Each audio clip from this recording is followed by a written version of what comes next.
guys, Spirit Guide Messenger po. Welcome back po. Okay guys, ngayon Capricorn, kayo ang bibigyan ko ng reading.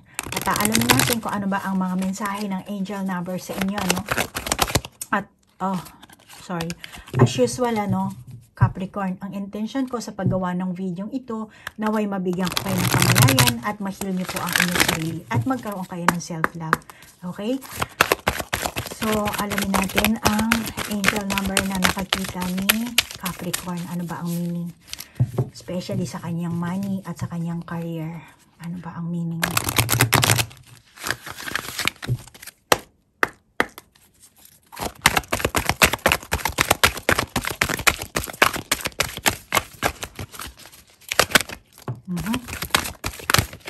Okay. Oh, may lumabas na. Angel 11. Angel number 11. Then, 39. 12. 3 plus, akala ko, 11. So, 3 plus 9 equals 12. So, meron tayong 11, 12 or 11, 39. And then, 8. Angel number 8. 30. Oh, teka lang. 8 plus 3, kasi ang 0, ano na yan, 11. Oh, angel number 11, 11. Meron ka yan, ha? Nakakita mo na siguro yan, angel number 11, 11. Pero alam mo, Capricorn, so nakakita ko dito sa angel number na to, masasabi ko na, tingin ko sa'yo, Capricorn, ikaw ang type na Capricorn, ang intuition mo, ang nagtutulak sa'yo para mangarap ka ng malaki. To dream big. Andito yung bahay, Nangarap ka ba ng bahay? Ano ba ang pinangarap mo? Daming pagkain, magkaroon ng pera, masaganang buhay. May tumalsik ng baraha. Oh, galing ng baraha mo, tumatalsik. Oh, angel number 11, 11. Okay. So, dito sinasabi sa'yo ng baraha, ng angel number, kasama rin ito, Kuhanin ko yung pagturo ko. So, dahil nga ikaw, yung intuition mo ang nagtutulak sa'yo para mangarap ng malaki, at sinasabi ng baraha na makukuha mo lang yan kung mailalabas mo ang kakayahan mo. At tingin ko naman, may kakayahan ka. At ang kakayahan mo yan, kakayahan na mag-impluwensya sa tao. Yan ang nakikita ko sa iyo. Yan ang mensahe ng mga angel number sa iyo, Capricorn. At sinasabi ng angel number 11, 39, which is 12 to, And then dito naman dalawa, 11. So, ikaw, Capricorn, ikaw yung tipo ng Capricorn na ambisyosong tao. At may kapangyarihan kang magawa kung ano man ang bagay na itinakda mo sa isipan mo. Ang kaso, ikaw mismo, Capricorn, pinipigilan mo ang sarili mong kakayahan. Ikaw ang nagbablock, ikaw ang gumagawa ng hadlang. Hindi ko alam, Capricorn, kung ilang taong ka na, pero sa nakakita ko sa number na to, 11, di ba? Tapos 12, tapos 8. So, mga less than 30 years old ka siguro. 28, mga ganyan. Basta, siguro yung iba sa inyo, hanggang sa dumating ka ng edad na 30 or 28, mga ganyan. Kailangan maging practical ka sa mga ginagawa mo. Trabaho man or yung pangangasiwa mo sa pera. Yun ang kailangan mo hanggang sa pagtungtong mo sa edad na yan, Baka yung iba sa inyo, ewan ko. Pero ito nakakita ko sa angel number na to. Pero sa mga ganyang edad, kailangan matuto ka maging practical, pangasiwaan mo yung trabaho mo, kung meron kang trabaho, or yung pera mo. Bakit? Kasi sinasabi sa iyo ng angel number 11, 8, 3, 30. Ito na ang divine timing. Na kung ano man ang iniisip mo, mapapasa kamay mo. Magmamaterialize. Tingnan mo naman ang daming prutas. See? Mahahawakan mo yan, matatamo mo yan. Mapapasa kamay mo yan. Ikaw nga lang kasi ang gumagawa ng, may pagkalito ka siguro. Nalilito ka siguro dito. Pero magmamaterialize yan kung darating mayroon mang paghihirap na darating sa'yo, dumating yung time na lito ka, kung ano saan gagawin mo, okay lang yan. Huwag kang mag-alala. Kasi, binibigyan ka naman ng langit, ng universe, ng pagsubok. At yung pagsubok na yan, kaya nila binigay sa'yo, hindi lang dahil pahirapan ka. No. Dahil yan ang mga panahon na may kakayahan kang ma-overcome. Ganun eh. Ganun ang universe. Nagbibigay talaga ng mga test sa atin. And then, yung test na binibigay naman sa atin, 100% kaya natin yung ma-overcome.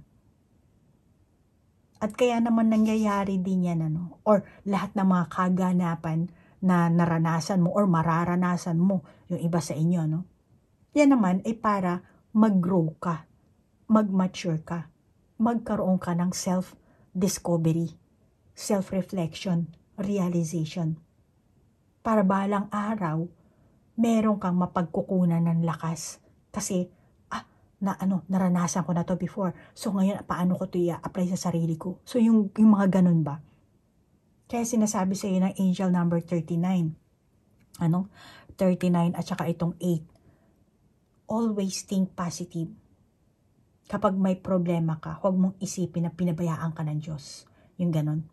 Or huwag mong isipin na parang, malas ako, yung ganun. Huwag mong sasabihin yung ganun. Alisin mo yung ganyang klaseng pag-iisip mo. At sinasabi sa iyo ng mga angel number na yan, protektado ka. Ayan, may angel number 8 and 11, master number 2. Sinasabi nila na protektado ka ng mga matataas, mga higher beings. Kahit sa anong oras, kahit ano man ang sitwasyon ng meron ka, huwag mong kalimutan na sila ay nasa panig mo. Palagi ka nilang binabantayan.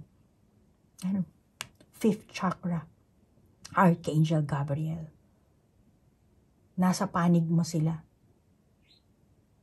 Kung may sarili kang idea, or sa loob-looban mo na may idea ka na paulit-ulit, paikot-ikot sa loob ng isipan mo, pumapasok sa loob ng isipan mo. Ang meaning kasi yan, etong 39 and 8, sinasabi niyan, yan ang payo, yan ang advice from higher beings, from celestial beings. Kaya huwag mong i-ignore yan dahil binibigyan ka nila ng idea para meron kang, ang tawag dito, para alam mo kung paano kikilos, kung paano ma-overcome yung test na binibigay sa'yo ng universe. At isa pang mensahe ng mga angel number mo, kumbaga sa panahon ng kahirapan mo, dapat kalmado ka lang. At yung isip mo para hindi ka mabalisa, palalimin mo yung connection mo sa mga gabay mo, sa mga angel, guardian angel. Kung hindi ka naniniwala sa gabay, guardian angel. Kaya tingin ko makakabuti sa iyo, pagka medyo nag-aalala ka na, nahihirapan ka ng kumilos or nawawala na yung pagiging kalma mo, huminga ka ng malalim. Yan ang sinasabi sa iyo ng barahang ito. Kumbaga, ganon. Nasa sa iyo yan kung ilalabas mo sa bibig mo or sa ilong din. So, huminga ka ng malalim para makalma ka. At saka sinasabi din sa iyo ng angel number 8 at saka 30 na sinasagisag nito ang kapangyarihan at katayuan mo sa lipunan. At umasa ka na magkakaroon ka ng particular na positibong epekto sa pagpapabuti mo sa iyong kapalaran sa career. Kaya huwag kang mag-aalala. Dahil kung bawa ikaw yung tipo ng Capricorn na kumbaga introvert, ang tunay na kakayahan mo dito, meron kang kakayahan na mag-impluwensya sa mga tao, makisalamuha sa mga tao, na malamang na hindi mo pa nailalabas. At pag nailabas mo yan, yan ang mas mapapakinabangan mo. Mas diyan ka lalago, mag-grow. Diyan lalabas yung abundance mo dito. Kaya advice ko lang sa iyo, Capricorn, para mas lalo mo mapakinabangan itong angel number 11, 39, 8, 30, which is 11 din to, Bakit hindi mo kaya gamitin ito bilang isang password sa kahadyero mo? Kahadyero or sa PC mo o sa cellphone mo. Para anytime na motivate ka. Tapos, mamememorize mo na, ito pala ang meaning ng angel number 39, angel number 8, 30, or 11, or 833, 830, or 398. So, marami kasing ano yan, kung paano mo i-validate ang angel number. So, hindi lang iisa ang meaning yan, at hindi mo lang pwedeng tingnan just as is na, nakita mo 30, ganyan na. Hindi. Nakita mo 30 na, hindi. Kailangan i-add mo yan. Minsan, kailangan mo yung single number lang, 3, single number na, 9, hahanapin mo yung ano yan. Kaya makakabuti sa'yo mag-journal ka, para kasi ang angel number, sa'yo yan Ikaw at ang gabay mo, communication nyo yan. Ganyan ang mga anghel. At yung vibration mo, kailangan itaas mo para madali mong mag-get yung kanilang mensahe. Yung iba naman sa inyo, for example, etong mga angel number na to nakikita mo sa kotse, mga number, plate number. Okay? So, iba rin naman ang meaning nun. So, pag nakita mo itong mga angel number na to sa kotse, meaning, pinapataas ng mga anghel ang motivation mo. Pinabibilis nila yung takbo ng utak mo. Yun Okay? So, kailangan sumubok ka na ng bago. Kung meron kang gustong, let's say, gusto mo magtayo ng business, huwag ka na magpabanjing-banjing. Hindi ka na pwedeng mag-isip. Kasi pinabibilis nga ng gabay mo Kaya pag nakita mo yan sa plate number, sinasabi na, uy, bilisan mo na, gawin mo na, isagawa mo na, isaplano mo na. Tigilan mo na yung pag-iisip ng pag-iisip. Bawa, kulang yung ganito, kulang ganyan. No, hindi mo na kailangan. Basta kailangan mo, go ka na. Yun Sumubo ka na ng bago. Simulan mo na. Yun ang mensahe ng mga angel number na nakakita mo. At hindi lahat sa inyo, pero yung ibang Capricorn, masasabi ko, ang mensahe sa inyo ng mga numero, nais na mga anghel na maging mas aktibo kayo sa inyong kakayahan na magligtas ng maraming tao. Tumulong sa mga tao. Alam mo yun? Kasi binibigyan nila kayo ng kakayahan. Kaya, kung dati medyo mahiyain ka, or ayaw mong pero hindi, maalis na yung, kung hindi lang mahiyain, alup ka sa tao, or kung ano man yan, na meron kang pagkalito, mawawala yan. Kasi bibigyan ka ng gabay mo. Bibigyan ka nila ng kakayahan para makatulong ka sa ibang tao. Ganun ang mga mensahe na pinapadala sa iyo ng angel number na yan. Kuha pa tayo ng ibang barahan natin dito. So, for example, ako katulad ko, dati na akong nanghuhula dito sa Japan, pero wala pa ako YouTube channel. Pero ang sinabi ng gabay ko, kailangan kong, kumbaga, i-reach out kayo na malayo sa lugar, wala sa Japan, sa Pilipinas, sa ibang bansa. Pero hindi ko alam kung paano gawin ang YouTube channel. Pero binibigyan na nila ako ng senyales na andyan ay 1111. So, meaning, new gate, new start. So, magbibigay sa'yo ang mga gabay mo, ng kakayahan mo, magbibigay ng tao para matulungan ka. Maraming ibibigay sa'yo ang gabay mo or ang universe para magawa mo kung ano man yung mission or kung ano man yung minimithi mo. Ganun yan, Capricorn. So, 11, etong number 11, ascendant master yan. At saka, pera pa dyan, master number yan. 45, 9. 9 is a higher consciousness. And 45 din. Ito 12, lumabas ang angel number 12. 1 plus 2,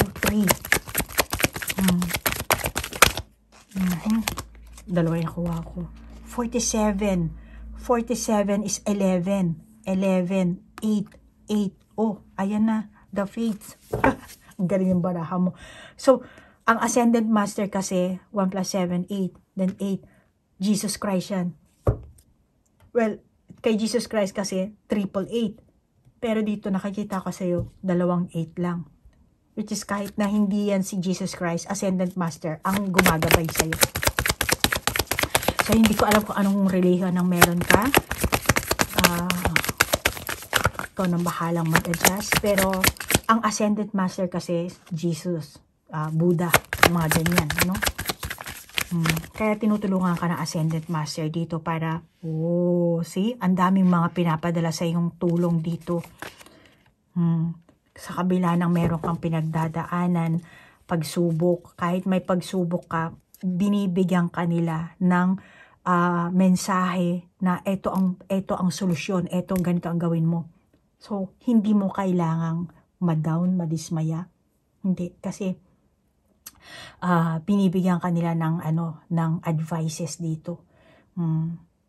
Kaya, ang meaning ng mga, ito, 47 and then 17, which is 11, 8.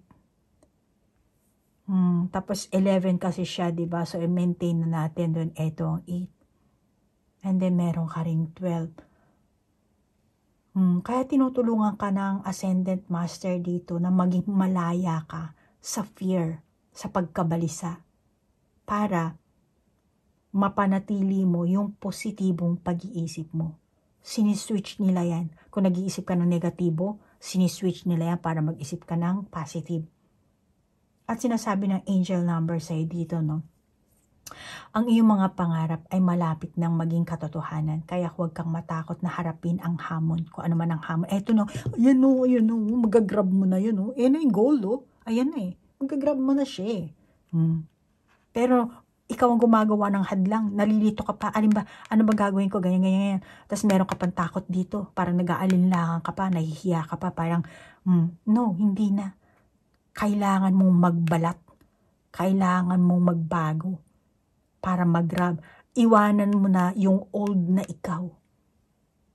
Kaya kung talagang meron kang nais na, kung ano man yung nais mong mithiin dito, magmamaterialize kasi. Kaya alisin mo yung takot mo, may hamon, natural, buhay ka, may buhay ka. Kaya continue ang mga problema, which is tutulungan ka naman nila at ma-overcome mo yun dahil sa tulong ng Ascendant Master. Kaya sinasabi dito sa'yo na para makamit mo yung layunin mo, kung nababalot ka ng takot, pagkabalisa, isipin mo na lang sila. Manalangin ka sa kanila. At hayaan mo sila ang magtanggal ng mga negativity na yan. Ang Ascendant Master ang nagsasabi sa'yo na huwag kang mag-atubiling humingi ng tulong sa amin. Kapag wala ka ng lakas na gawin ko anumang hakbang, suportado ka nila. Kaya, kumbaga, call my name. Alam mo, Capricorn, sinasabi ng angel number mo, kapag hindi maganda ang takbo ng trabaho mo, ng pananalapi mo, ikaw yung tipo ng Capricorn na madali mong gugulin ang pag-iisip mo, yung sa everyday mo, madali mo siyang gugulin to think negative. Alam mo yun, palagi ka nalang isip ng negatibo. Kaya, kung madalas mo nakakita yung mga angel number 11 or 17, 8, ano pa ba? 12. Oo, 12 to, di ba? 12. Angel number 9. So, sinasabi nito, na, kasi senyalis na yan para malampasan mo yung sitwasyon sa pamamagitan ng pagbabago mo. Kailangan alisin mo na yung mga negative na pag-iisip mo. I-switch mo yan sa positive. Kailangan baguhin mo ang iyong mindset. And, pwera pa dun, maniwala ka. Kasi pinapatnubayan ka nila. At ipagpatuloy mo kung ano yung ginagawa mong positibong paraan. Kung dati gumagawa ka na, tapos medyo nadismaya ka siguro, nalito ka siguro, tinamad ka siguro, pero ibalik mo yun. Kung ang tawag dito, nakaramdam ka ng pagka-boring, feeling mo na stuck ka, hindi mo na alam kung saan ka pupunta, kung left or right, okay lang yan. Kasi sila, nagmumungkahi sila, binibigyan ka nila ng mensahe para malaman mo, no? Kasi meron din time na bibigyan ka ng mga pagsubok na, yan, malilito ka. Hindi mo alam kung saan ka pupunta, meron ka makakaaway, meron mga tao magpapababa sa'yo ng vibration mo. Mauuwi ka talaga sa pag-aalala, pagdududa. Tapos maiisipin mo, wala akong ganito, walang ganyan. Paano na yung trabaho, ganyan. So mag-iisip ka ng negatibo, ida-down mo mismo yung sarili mo. Pero, sinasabi sa'yo ng Angel 47, then dito 12, iwasan mo yung ganyan. Kasi patuloy ka nilang tinutulungan para makuha mo yung goal mo. Mapalapit ka sa goal mo, kung ano may layunin mo, ano may yung minimithi mo. Kaya ang tanging dapat mo lang gawin, maniwala, magsikap, at huwag kang susuko. Kahit na ano pa ang iyong saloobin, kailangan dito pagpupursigi, pagsusumikap, at magdadala kasi sila ng tagumpay sa'yo. At kapag nagtagumpay ka na, syempre mag-iiba na ang iyong aura. Glitters na yan. Mag-iiba na ang iyong aura dito. Kung dati inuutos-utusan ka lang, or kung dati utusan ka, baka ikaw na ngayon ang may-ari ng tindahan. Diba? So, meron silang binibigay sa'yo na para mamithi mo kung ano man yan ang gusto mo. Ang yun nga lang, ang pag-iingatan mo lang dito. No? Sinasabi dito kasi, ibibigay ng universe kung ano ang kinakailangan mo. Ang nararapat para makapag-survive ka sa mundong ito. Hindi yung gusto mo. So, yan lang ang dapat na isipin mo. Ano? At saka bibigyan lang kita ng advice. Ang advice ko lang para sa gabi, para makalma ka, maiwasan mo yung mag-isip ng negatibo, humanap ka ng lugar or sa kwarto mo para makapag-meditation ka. So, iba ang meditation sa prayer. Kasi ang prayer, magsasalita ka. Sasabihin mo, Lord, ganito, gano'n, Our Father, blah, blah, blah. Pero ang meditation, tahimik ka. Mananahimik ka. Kung nag-pray ka, ikaw ang magsasalita, ikaw ang magsasabi sa kanya. Pag meditation, sila ang magsasalita at makinig ka. Yun eh. Ngayon, mag-meditation ka, ipikit mo yung mata mo, patahimikin mo yung isipan mo. Or kung hindi naman, get in touch with nature and stimulate your 5 senses. Or katulad ko, ganito. Nagsusuot ako ng lapis lazuli. Okay? So, maglagay ka ng mga crystals. Kasi ang lapis lazuli, nakakatulong to para mag-tap sa iyong inner intuition. And kiniklear din ito yung blockages sa third eye mo. Kaya, marami ding benefits ang lapis lazuli at saka yung clear quartz. Okay? So, maglagay ka ng mga ganito. At mas makakabuti yung may basbas. Okay? Lalo na yung mga pupuntahan mong manghuhula, dapat light worker. Yung citizenship ng heaven. Kingdom of heaven. Pero hindi naman lahat ng tao citizenship. Diba? May sinasabi nga, many are called, few are chosen. Kasi yung iba, hindi nakapasa. Kaya maghanap ka. Kaya ang mangyayari kasi dyan, likes attracts likes. Kaya kung positive mindset ka, ma-attract mo ang mga tunay na light worker. Pero kung negatibo ka, doon ka lang nakafocus, ma-attract mo yung mga lower vibration na tao. Kaya yan ang malaking pagkakaiba. Okay? At masasabi ko sa trabaho mo, dapat maging masaya ka kung ano yung ginagawa mo. Pataasin mo ang motivation mo. At dahil nasuportado ka naman ng mga guardian angel mo, ng gabay mo, ng ascendant master, ayan, 5th chakra archangel Gabriel, ascendant master, si Jesus or si Buddha, sila ang magtataboy ng hadlang. Kung ano man ang hadlang na meron. Basta ikaw, focus ka lang sa goal mo. Ano bang goal mo? Ano bang minimithi mo? Then, mapapasa kamay mo yan. Pag napasa kamay mo yan, eto ka na. Ganda na ng aura mo. Diba? So, yan. Yan ang sinasabi sa ng baraha. See? Kaya, malapit na konti na lang Kaya, continue. Huwag kang mag-give up. Don't give up. Never surrender. Okay? Sa goal mo Pero sa ascendant master, surrender ka dapat doon. Pero sa goal mo, don't give up, don't surrender. Okay? So, yan ang sinasabi ng mga angel numbers sa'yo, Capricorn. At wag mo nang alalahanin yung mga problema. At wag mo nang alalahanin yung bukas. Yung problemahin mo, yung ngayon. At maraming sumusuporta sa'yo. Tandaan mo lang yan. At yung mga tao na nakapaligid sa'yo, kung dati hindi sila sumusuporta, kikilos sila para suportahan ka. Bakit? Dahil ang mga gabay mo ang magpapakilos sa kanila. Ang universe ang magpapakilos sa kanila. Kaya mawawala yung, kung hindi mo nagiget yung mga angel number, ang universe kasi gagamit ng tao yan para mag-get mo yung mensahe nila. Katulad ng reading kong ito. Sasabihin mo, ano lang naman to sa YouTube to. No, hindi. Kung pipikit ka, alam mo pag pinanood mo to ulit, malamang na meron pang additional. Pero pag pinanood mo pa ulit, wala na yun. Kasi ganun ang magagawin ng universe. Mag-a-add sila. Minsan tatanggalin pa. Minsan i-change pa nila. Ako marami akong ganyang experience. Baka yung iba sa inyo, lalo na yung Capricorn na tinatahak niyo ang mundo ng spirituality. Maraming mga kababalaghan talaga.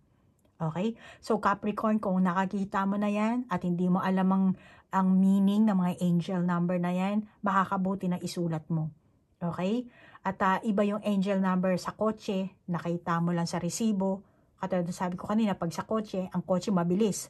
So sinasabi, bilisan mo rin ang kilos mo, bilisan mo ang action mo. Okay? Huwag ka na magpa-banjing-banjing. Tama na yung sobrang pag-iisip. Kasi binigyan ka nila ng idea, at binibigyan ka rin nila ng intuition. Okay, Capricorn? So hanggang dito na lang. Maraming salamat sa iyong like, share, comment, at namaste po. Bye-bye!